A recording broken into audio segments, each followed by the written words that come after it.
In the land of wisdom and power, where King Solomon ruled with divine justice, there came a man, trembling, breathless, and desperate. His face was pale as marble, his eyes wide with terror, and his hands shook as if winter had crept into his bones.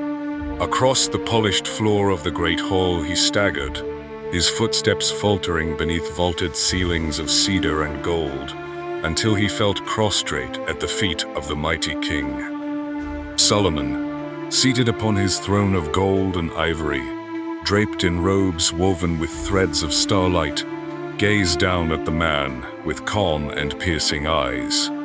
His crown shimmered in the filtered light of the palace, yet his voice was steady and gentle. "What troubles you, stranger, that fear grips you so? What shadow pursues you? Speak, let me know," said Solomon. The man lifted his head, his breath ragged, his words tangled in panic. His voice cracked like old wood beneath weight. "O king, I walked upon the morning street, when death himself my gaze did meet." The man said, Azrael's eyes, fierce and grim, burned with wrath, staring at me dim. A hush fell over the court. Even the servants paused. The man's chest heaved as he continued, his voice growing hoarse. "I felt it in my bones, the chill of fate, a silent whisper, cruel and great." His eyes were fixed, no anger clear, yet in that gaze I tasted fear. Solomon's brow furrowed, though his voice remained composed. "Tell me then, what is your plea? What aid do you now seek from me?" asked Solomon. The man pressed his hands together, desperation seeping through every motion. "O mighty king, command the breeze, let it carry me far with ease.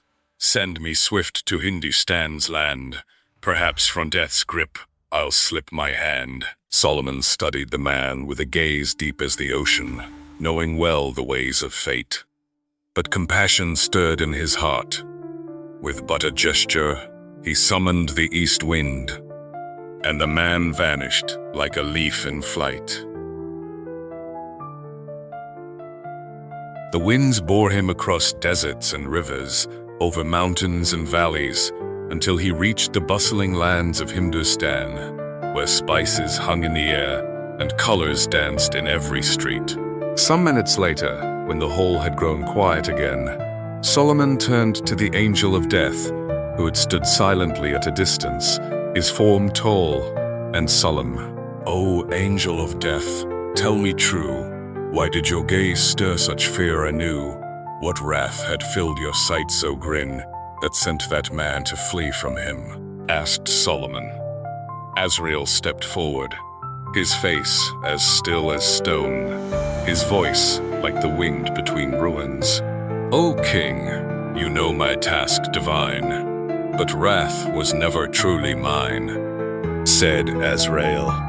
"I did not glare in angered fate, but merely stared in puzzled state.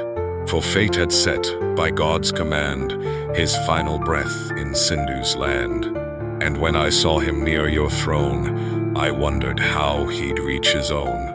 For by the time the sun had set, his soul was due, his time was met." Solomon sat in silence, the truth like thunder in the stillness.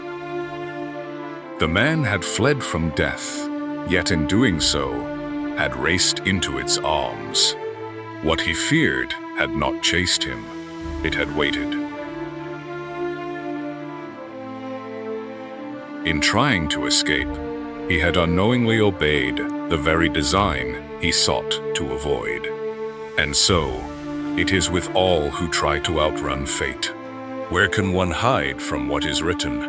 From whom can one steal borrowed time?